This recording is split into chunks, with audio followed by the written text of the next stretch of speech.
पहला प्रश्न है, तुगलकनामा की रचना किसने की? ऑप्शन है अबुल फजल, जियाउद्दीन बर्नी, अब्बास खान शेरवानी, अमीर खुसरो। इसका सही उत्तर है अमीर खुसरो।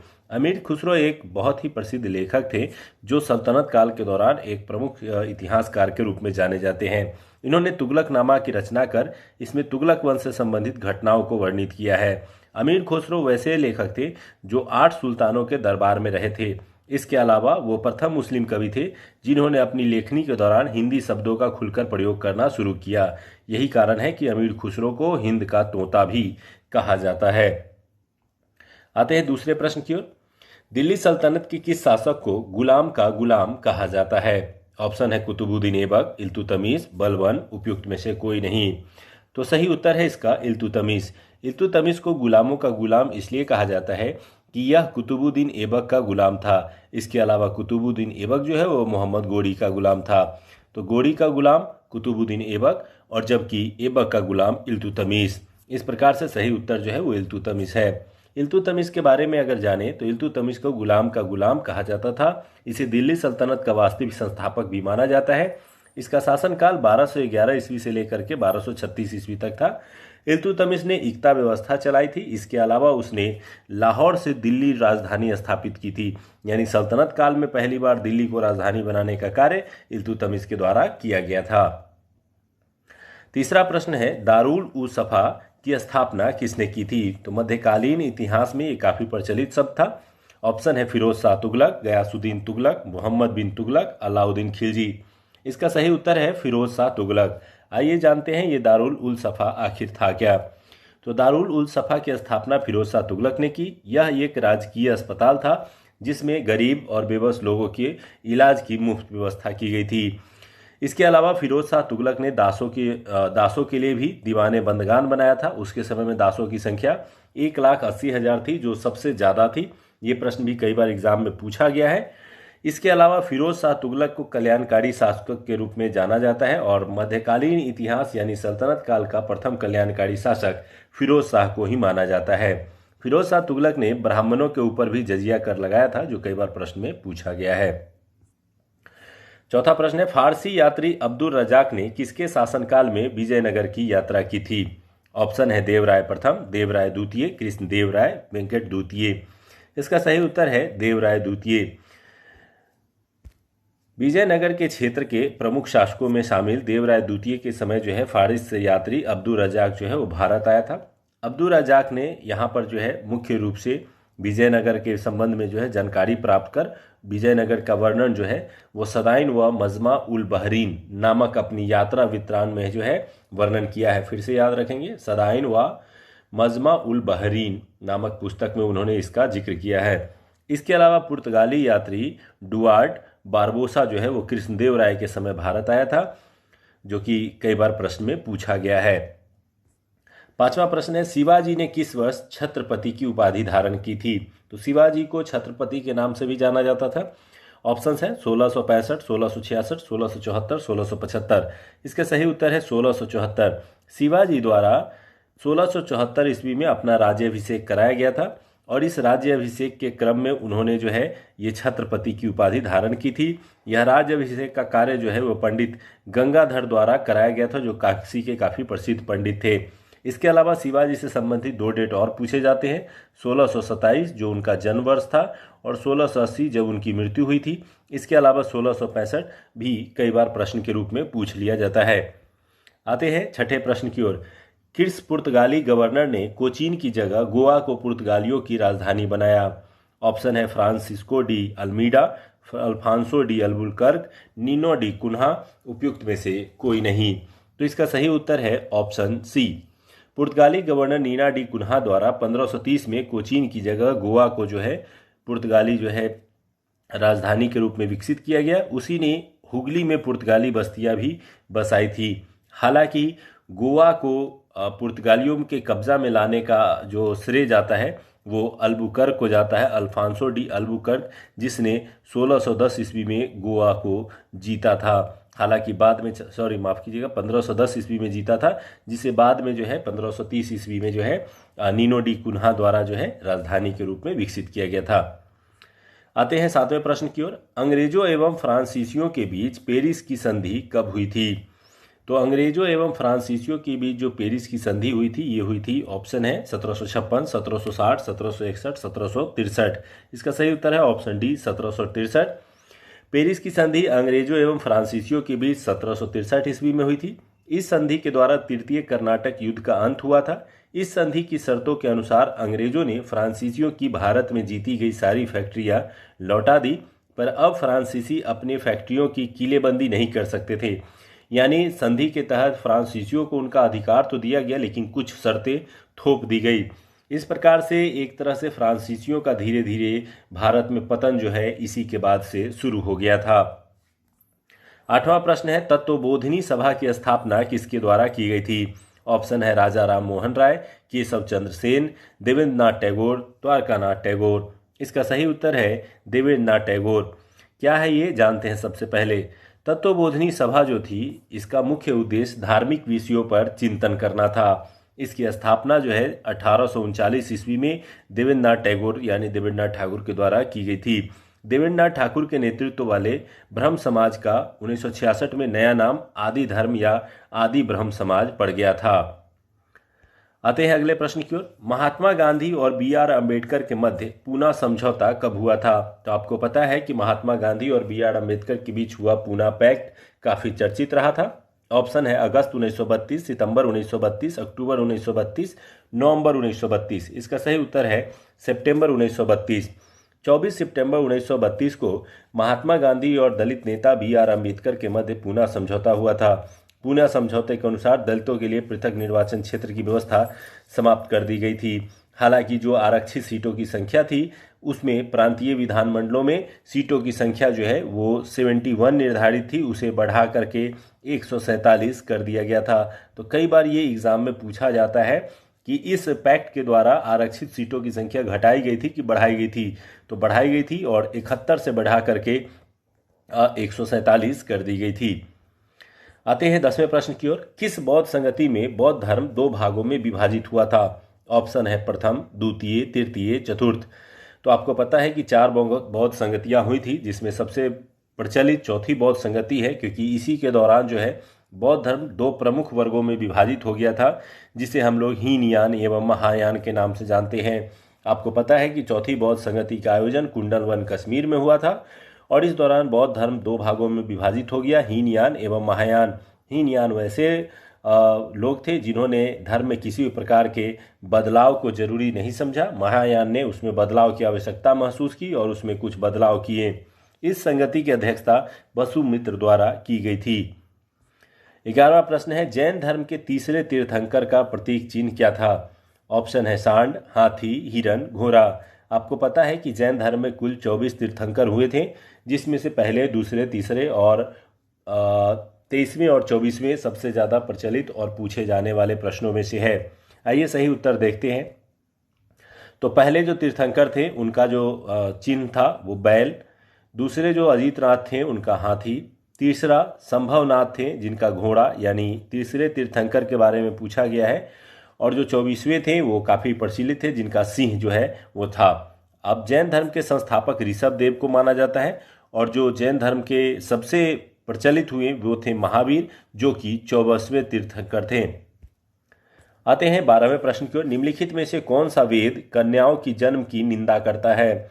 ऑप्शन है ऋग्वेद, सामवेद, यजुर्वेद, अथर्ववेद। तो इसका सही उत्तर है ऑप्शन डी, अथर्ववेद। अथर्ववेद में कन्याओं की जन्म की निंदा की गई है। इसके अलावा अथर्ववेद ऐसा वेद है जिसमें रोग निवारण, तंत्र मंत्र, जादू टोना, विवाह, वशीकरण आदि जैसे बिंदुओं पर चर्चा की गई है। इस प्रकार वेदों में और इसके अलावा अथर्ववेद में जो है सभा एवं समिति को प्रजापत्र की 2 पुत्रियां कह करके भी संबोधित किया गया है। तो अथर्ववेद सबसे बाद का वेद है और इसमें मूल रूप से देवताओं की स्तुति नहीं बल्कि सामाजिक क्षेत्र के रोग निवारण, तंत्र मंत्र, जादू टोना आदि का वर्णन किया गया है। 13वां प्रश्न है, सर्वप्रथम भारत पर होने वाले हूण आक्रमण की जानकारी किससे प्राप्त होता है? भीतरी स्तंभ लेख, हाथी गुफा लेख, मंदसौर अभिलेख, ऐहोल अभिलेख। तो इसका जो सही उत्तर है वो है भीतरी स्तंभ लेख। क्या है ये, आइए जानते हैं। भारत में होने वाले हून आक्रमण की जानकारी सर्वप्रथम भीतरी स्तंभ लेख उत्तर प्रदेश से प्राप्त होती है। इस स्तंभ लेख का संबंध जो है वो स्कंद गुप्त शासक से है। आपको पता होगा कि गुप्त के समय में जो है हून, जो कि मध्य एशिया की एक लड़ाकू जनजाति थी, उसके द्वारा आक्रमण किया जा रहा था। इस आक्रमण को जो है स्कंद गुप्त के द्वारा रोका गया था। 14वें प्रश्न की ओर आते हैं। वैदिक काल में जीवन भर अविवाहित रहने वाली महिला को क्या कहा जाता था? तो वैदिक काल में जो अविवाहित रह जाती थी महिलाएं पूरे जीवन काल में, उन्हें क्या कहा जाता था? कुट्टनी, शाश्वत, अमाजू, विस्पति। इसका सही उत्तर है अमाजू। आइए जानते हैं वैदिक काल के संबंध में कुछ अन्य रोचक तथ्य।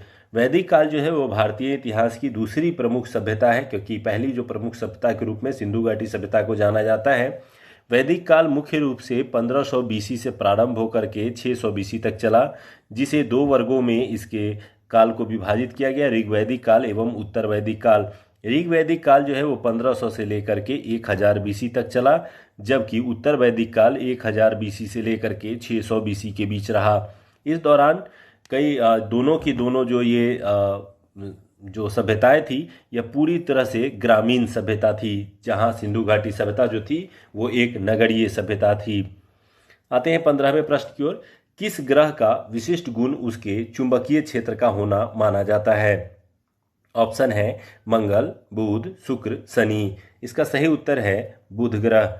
बुध ग्रह एक चुंबकीय क्षेत्र वाला विशेष ग्रह है, जिसके कारण ये काफ़ी जाना जाता है। इसके अलावा बुध ग्रह जो है सभी 8 ग्रहों में सबसे छोटा ग्रह है। इसका कोई उपग्रह नहीं है और यह सूर्य के सबसे नज़दीक का भी ग्रह है। इसका सबसे विशिष्ट गुण इसका चुंबकीय क्षेत्र होना माना जाता है। आते हैं अगले प्रश्न की ओर। भूमध्य सागर का प्रकाश स्तंभ किस ज्वालामुखी को कहा जाता है? ऑप्शन है कोलिमा ज्वालामुखी, एटना ज्वालामुखी, फ्यूजियामा ज्वालामुखी, स्ट्राम्बोली ज्वालामुखी।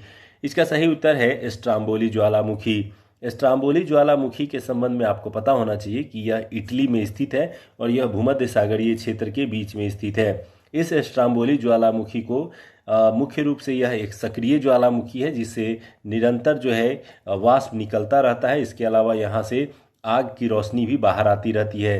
रात में आसपास के क्षेत्र में ये उजाला फैलाता है, जिसके कारण भूमध्य सागर का प्रकाश स्तंभ इसे कहा जाता है।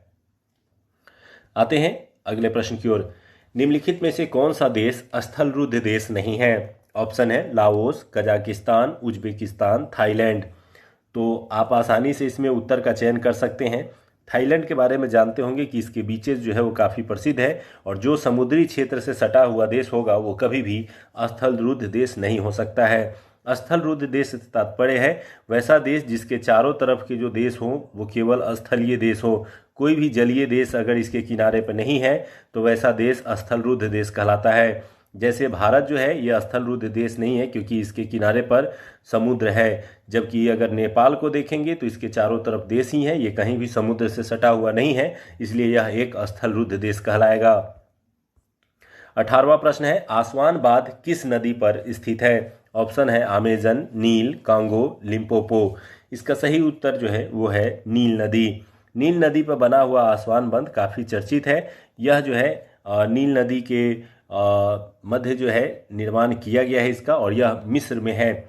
इसके अलावा बता दूं कि नील नदी का उद्गम जो है वो विक्टोरिया झील से होता है, और यह नदी जो है विश्व की सबसे लंबी नदी है। हालांकि चौड़ी नदी में अमेजन नदी जो है वो विश्व की सबसे बड़ी या चौड़ी नदी मानी जाती है। नील नदी की लंबाई की बात करें तो लगभग 6650 किलोमीटर इसकी लंबाई है। आते हैं 19वें प्रश्न की ओर। बाबा बूदन की पहाड़ी किस राज्य में स्थित है? तो बाबा बूदन की पहाड़ी ऑप्शन है तमिलनाडु, केरल, कर्नाटक, मिजोरम। इसका सही उत्तर है कर्नाटक। बाबा बूदन की पहाड़ी तथा ब्रह्मगिरी की पहाड़ी दोनों कर्नाटक राज्य में स्थित है। यह दोनों धारवाड़ पठार की क्षेत्रों में निर्मित है।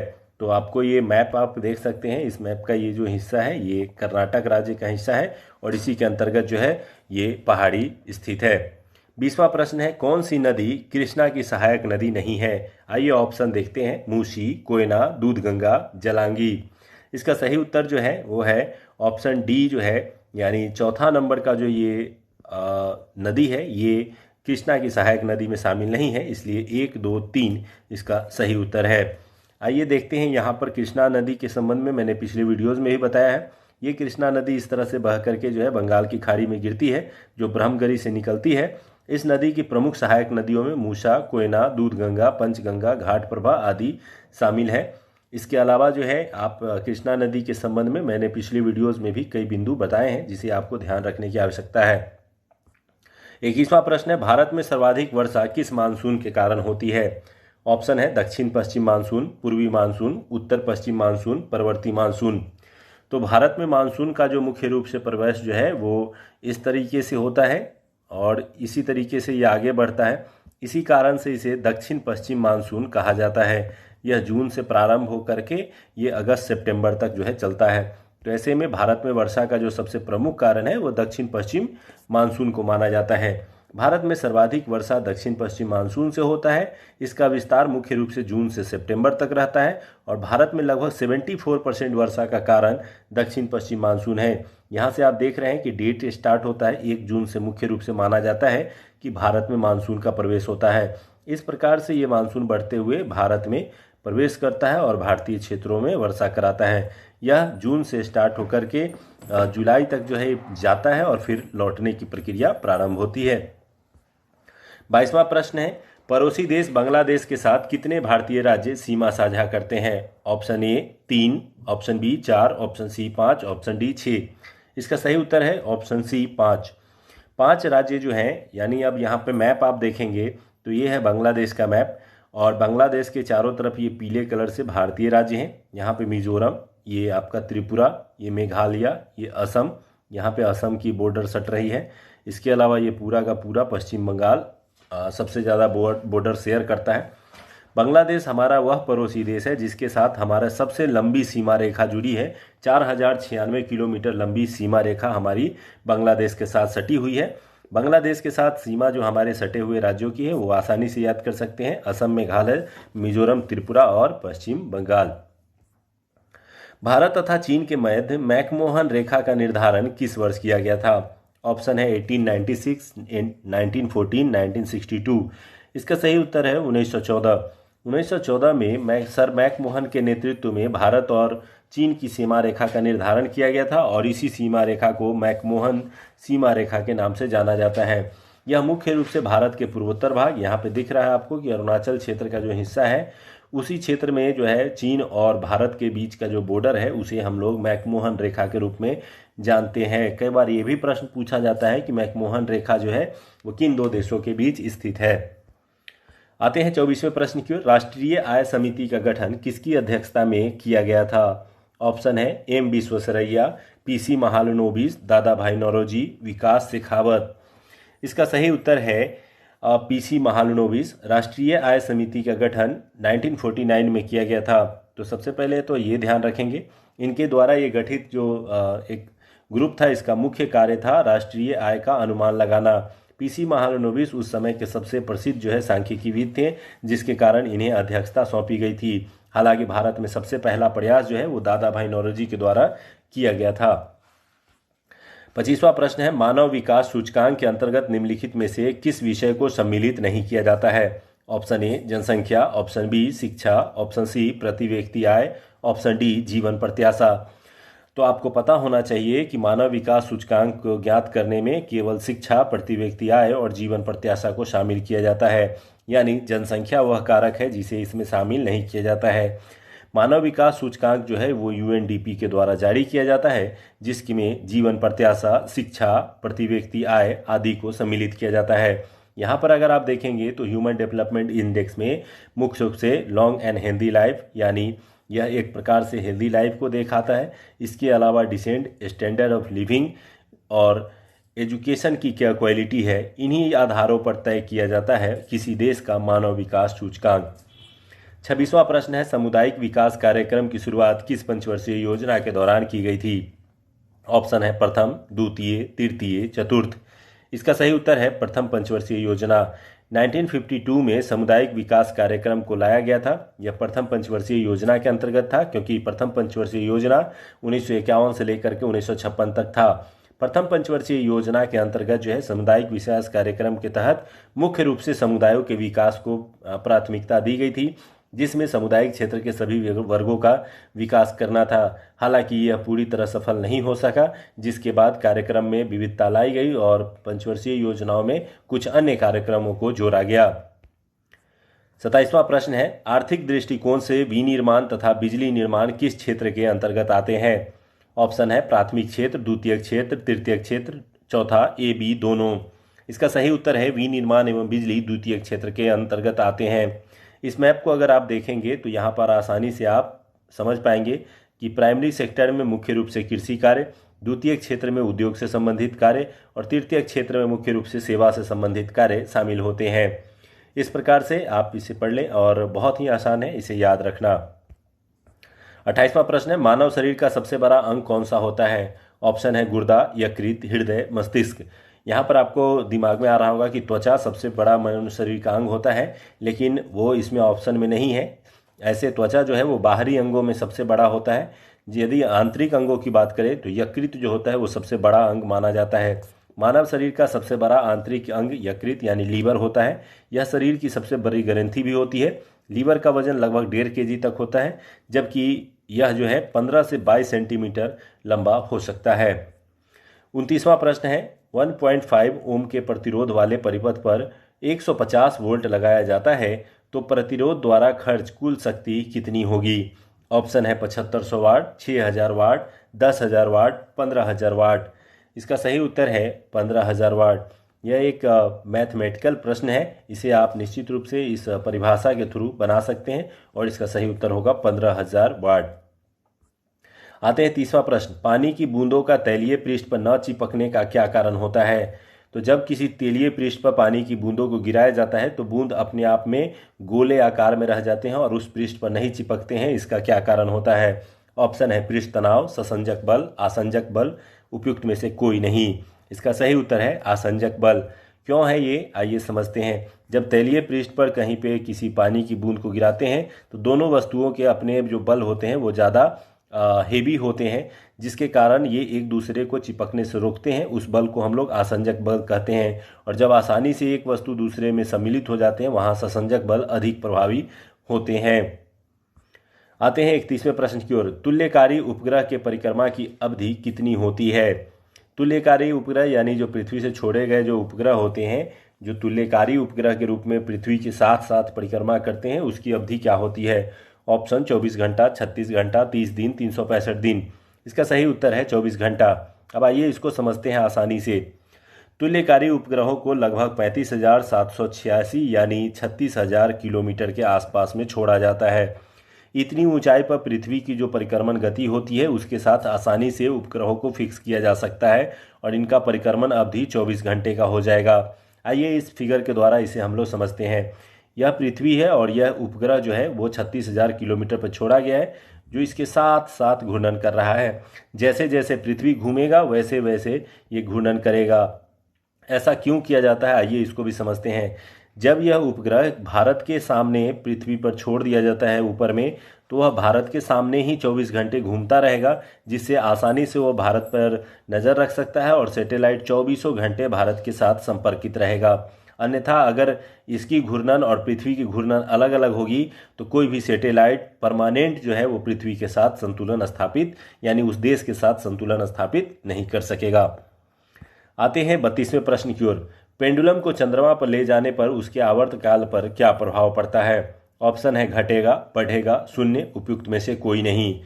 तो आप सबसे पहले ये समझिए कि जैसे ही पेंडुलम को चंद्रमा पर ले जाएंगे तो उसके जो चलने की गति है यानी यह जो गति होगी वो काफ़ी कम हो जाएगी। तो जब गति कम होगी तो यहाँ से यहाँ जाने में ज़्यादा समय लगेगा और फिर यहाँ से यहाँ जाने में अधिक समय लगेगा। तो दोनों के बीच का जो समय अवधि होता है वो आवर्तकाल कहलाता है। तो अधिक समय लगने का मतलब हो गया कि ये जो टाइमिंग है वो क्या हो जाएगा, ये टाइमिंग बढ़ जाएगा, यानी आवर्तकाल का जो समय है वो बढ़ जाएगा।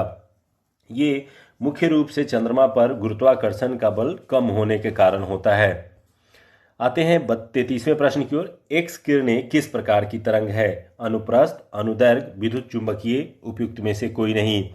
तो एक्स किरण जो है वो विद्युत चुंबकीय तरंगों के अंतर्गत आते हैं। विद्युत चुंबकीय तरंग उन्हें कहते हैं जिनको गमन करने के लिए किसी भी माध्यम की आवश्यकता नहीं होती है, वो माध्यम या बिना माध्यम में भी गति कर सकती हैं।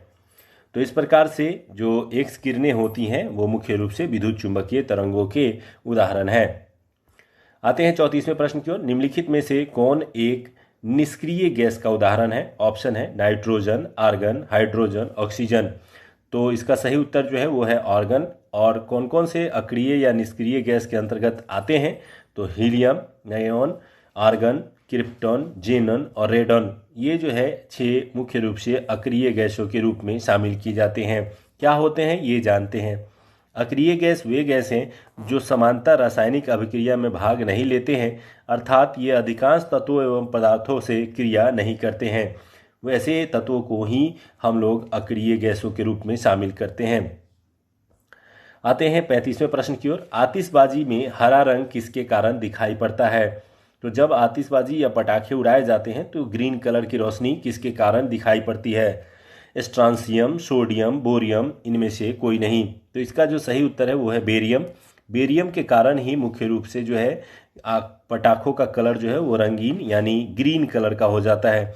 तो ग्रीन कलर के होने का मुख्य कारण जो है वो बेरियम है। इसके अलावा आपको याद रखना है कि लाल रंग होने का कारण स्ट्रांसियम, नीला रंग होने का कारण कॉपर और सिल्वर रंग का होने के कारण एल्युमिनियम होता है। तो ये आप चारों निश्चित रूप से याद रखेंगे। जब भी प्रश्न पूछा जाएगा तो पटाखों से संबंधित प्रश्नों में इन्हीं 4 कलरों में से प्रश्न पूछा जाता है। 36वां प्रश्न है 13 दिसंबर 1946 को संविधान सभा में उद्देश्य प्रस्ताव जो है वो किन के द्वारा प्रस्तुत किया गया था? ऑप्शन है doctor Rajendra Prasad, doctor BN Rao, doctor BR Ambedkar, Jawaharlal Nehru. इसका सही उत्तर है जवाहरलाल नेहरू। संविधान सभा का गठन जो है वो 9 दिसंबर को हुआ था और 9 दिसंबर के 2 दिनों बाद 11 दिसंबर को जो है इसके अस्थायी अध्यक्ष चुन लिए गए थे। और उसके बाद 13 दिसंबर 1946 को पहली बार जो है संविधान सभा कैसे काम करे इसके लिए एक उद्देश्य प्रस्ताव जवाहरलाल नेहरू द्वारा प्रस्तुत किया गया, जिस पर काफ़ी विचार विमर्श करने के बाद 22 जनवरी 1947 को इसे स्वीकृत भी कर लिया गया। बाद में चल करके यही उद्देश्य प्रस्ताव भारतीय संविधान में प्रस्तावना के रूप में शामिल किया गया। तो ये काफ़ी महत्वपूर्ण है, इसे निश्चित रूप से याद रखेंगे, ये आने वाले का एग्जाम के लिए महत्वपूर्ण है।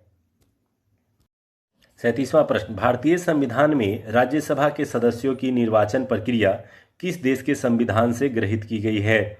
तो भारतीय संविधान में जो राज्यसभा सदस्यों के निर्वाचन की प्रक्रिया है वो दक्षिण अफ्रीका से ली गई है। यहाँ पर आकर के हम लोग देख सकते हैं कि दक्षिण अफ्रीका से महत्वपूर्ण चीज़ों में राज्यसभा सदस्यों के निर्वाचन और संविधान संशोधन की जो प्रक्रिया है उसे शामिल किया गया है। जो साउथ अफ्रीका जो है ये अफ्रीका महादेश का एक प्रमुख देश है जहाँ के संविधान से ये लिया गया है। 38वां प्रश्न है प्रोटेम स्पीकर की नियुक्ति कौन करता है? ऑप्शन है लोकसभा, राज्यसभा, राष्ट्रपति, प्रधानमंत्री। तो प्रोटेम स्पीकर क्या होते हैं सबसे पहले उसको समझ लेते हैं। तो प्रोटेम स्पीकर की नियुक्ति उस समय के लिए की जाती है जब लोकसभा का चुनाव होकर के आता है।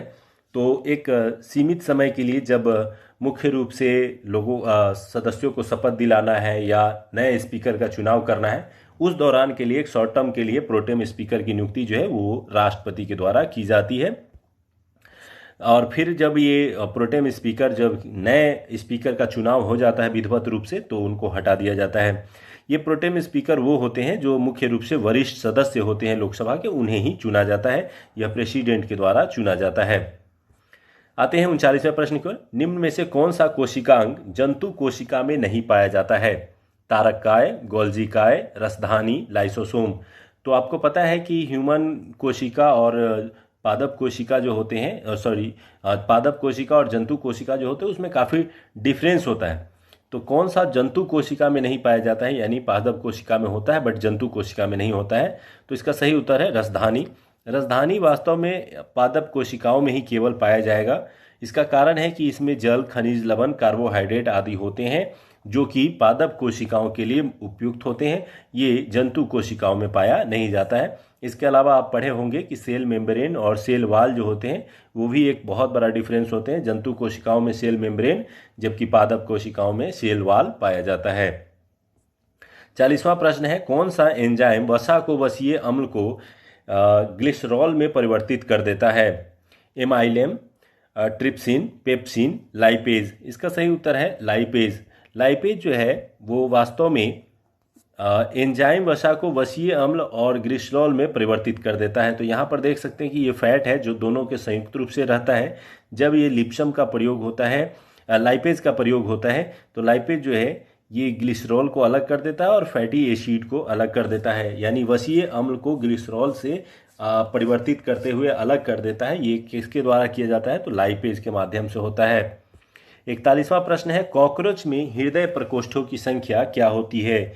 तो मानव का जो हृदय प्रकोष्ठ होता है उसमें 4 खंड होते हैं। अगर ये हृदय मान के चलें तो इसके 4 खंड होते हैं, जबकि कॉकरोच में बात करें तो इसका सही उत्तर है 13 प्रकोष्ठ होते हैं। ये फिगर जो है ये कॉकरोच के हार्ट चेम्बर्स का है। अगर काउंटिंग करेंगे तो 1 से लेकर ये 13 ग्रुप्स में बटे हुए हैं। इसके अलावा केचुओं में जो है वो 8 होते हैं। और ये फिगर अगर आप देखेंगे तो यहाँ octopus, bird, frog, zebra fish और मैमल्स आदि के भी हृदय के प्रकोष्ठों को इसमें दिखाया गया है।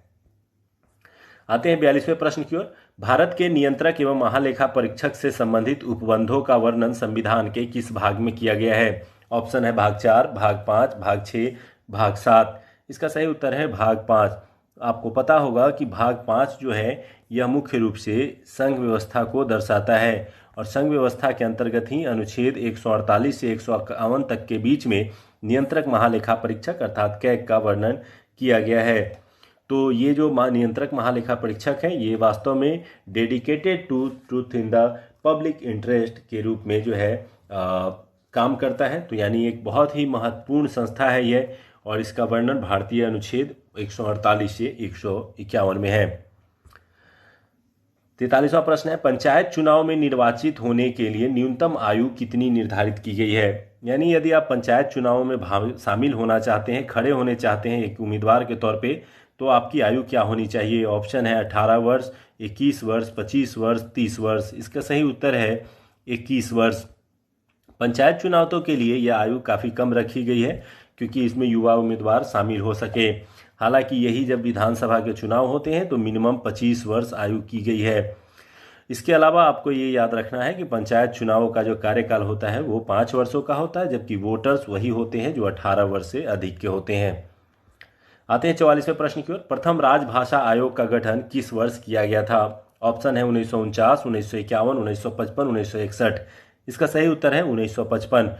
यानी जो भारतीय संविधान के अनुच्छेद 343 के अंतर्गत राजभाषा का वर्णन किया गया है उसमें राजभाषा के रूप में जो है हिंदी तथा लिपि के रूप में देवनागरी को शामिल किया गया है। इस क्रम में प्रथम राजभाषा आयोग जो है 1955 में गठित हुआ था, जिसके अध्यक्ष जो है वो बीजी खड़े थे। यानी बीजी खड़े की अध्यक्षता में ही प्रथम राजभाषा आयोग 1955 में चुना गया था। समाचार पत्र निम्नलिखित में से किस सूची के अंतर्गत आते हैं? ऑप्शन है संघ सूची, राज्य सूची, समवर्ती सूची, उपयुक्त में से कोई नहीं। तो आपको पता है कि भारतीय संविधान में 3 प्रकार की सूचियां बनाई गई है। तो समाचार पत्र जो है वो आते हैं समवर्ती सूची के अंतर्गत। आइए यहाँ देखते हैं। ये भारत के 3 सूचियों की लिस्ट दी गई है। ये यूनियन लिस्ट यानी संघ सूची, ये कंकरेंट लिस्ट यानी ये जो है मुख्य रूप से समवर्ती सूची, और ये स्टेट लिस्ट यानी राज्य सूची दी गई है।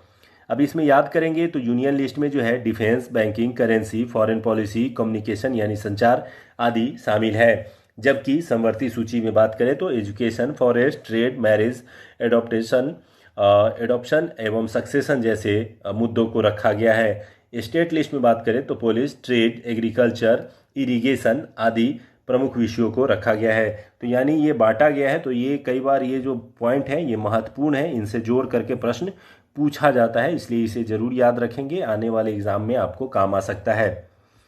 46वां प्रश्न है, भारतीय वन प्रबंधन संस्थान का मुख्यालय कहाँ स्थित है? कोलकाता, देहरादून, दिल्ली, भोपाल। तो इसका सही उत्तर है भोपाल। भारतीय वन प्रबंधन संस्थान का मुख्यालय भोपाल में स्थित है, जबकि भारतीय वन अनुसंधान संस्थान देहरादून में स्थित है। तो कई बार कन्फ्यूजन हो जाता है, तो ये ध्यान रखेंगे कि वन अनुसंधान पूछा जा रहा है या प्रबंधन। प्रबंधन पूछा जाएगा तो भोपाल और अनुसंधान पूछा जाएगा तो देहरादून। 47वां प्रश्न है, अंतर्राष्ट्रीय आपराधिक पुलिस संगठन इंटरपोल का गठन किया गया। ऑप्शन है 1923, 1946, 1948, 1966। इसका सही उत्तर है 1923। और ये किया गया था मुख्य रूप से अंतर्राष्ट्रीय पुलिसिंग के लिए, क्योंकि एक अपराधी एक देश से अपराध करके दूसरे देश में भाग जाते हैं। ऐसे में उसको पकड़ने के लिए विभिन्न देशों के पुलिस टीम को जोड़ने के लिए एक प्रकार की विशेष पुलिसिंग बनाई गई थी, जिसे इंटरपोल नाम दिया गया था। यह अंतर्राष्ट्रीय आपराधिक पुलिस संगठन है। इसका मुख्यालय लियोन्स, फ्रांस में स्थित है। इसकी स्थापना 1923 ईस्वी में की गई थी। आते हैं 48वें प्रश्न की। यदि किसी अर्थव्यवस्था में अच्छी और बुरी मुद्राएं एक साथ प्रचलन में हो तो बुरी मुद्रा अच्छी मुद्रा को प्रचलन से बाहर कर देती है। यह कथन किससे संबंधित है? ऑप्शन है गोसेन का नियम, ग्रेशम का नियम, लॉरेंस का नियम, उपयुक्त में से कोई नहीं। तो ये जो यदि किसी अर्थव्यवस्था में अच्छी और बुरी मुद्राएं यानी ब्लैक मनी और व्हाइट मनी, यानी ब्लैक मनी यदि बहुत ज़्यादा मात्रा में आ जाए तो ये जो व्हाइट मनी है उसको ये प्रचलन से बाहर कर देगी। यह सिद्धांत जो है ये ग्रेशम का नियम से जुड़ा हुआ है और ये ग्रेशम के द्वारा दिया गया था। तो ये आप याद रखेंगे कि ग्रेशम लॉ का है ये, bad money drives out good. 49वां प्रश्न है, निम्नलिखित में से किसके कारण कांच का रंग लाल हो जाता है? ऑप्शन है मैग्नीज डाइऑक्साइड, कोबाल्ट डाइऑक्साइड और फेरस ऑक्साइड, कैडमियम सल्फेट। इसका सही उत्तर है मैग्नीज डाइऑक्साइड। आपको यहाँ पे एक फिगर दिखाई दे रहा है। इस फिगर के नीचे सभी के पॉइंट्स लिखे गए हैं, आसानी से आप इसे पढ़ सकते हैं। आइए इसको मैं पढ़ के बताता हूँ। जैसे ये आप देख रहे हैं ग्रीन कलर, तो ये आयरन के कारण जो है कांच में जब मिलाया जाता है तो ग्रीन हो जाता है। इसके अलावा ब्लू में मिलाया जाएगा कोबाल्ट तो कोबाल्ट हो जाएगा। यहाँ पे कॉपर दिख रहा है। तो इस तरीके से अलग अलग कलर को जब मिलाया जाता है तो कांच के साथ, तो उसका कलर जो है वो चेंज हो जाता है। तो ये याद कर सकते हैं। इस फिगर को जूम आउट करके जो है आप इसे नोट कर लेंगे तो इससे पता चल जाएगा कि किसी के कलर होने के लिए, किस कलर के होने के लिए कौन सा चीज़ मिलाया जाता है। आते हैं अगला प्रश्न है 50वां प्रश्न, आज का अंतिम प्रश्न। स्वतंत्र भारत की प्रथम औद्योगिक नीति की घोषणा कब की गई थी? ऑप्शन है 1948, 1949, 1950, 1956। इसका सही उत्तर है 1948। देश की आज़ादी के अगले वर्ष ही भारत में औद्योगिक विकास को ध्यान में रखते हुए औद्योगिक नीति की घोषणा की गई थी, जो कि 1948 में की गई थी।